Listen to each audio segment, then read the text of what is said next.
পরীক্ষার খাতা যখন মায়ের হাতে পড়ে যায়। এবারে তো পরীক্ষায় আমি ম্যাথে 100-র মধ্যে মাত্র 2 পেয়েছি। এই খাতাটা যদি মায়ের হাতে পড়ে তাহলে তো আমাকে আর আস্ত রাখবে না।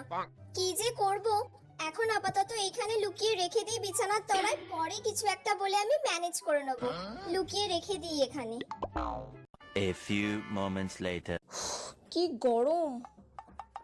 ঘরটার কি অবস্থা করে রেখেছে মেয়েটা, যেখানে খেয়েছে সেখানেই থালা পড়ে, চারিদিকে এটা ওটা জিনিস ফেলে রেখে দিয়েছে।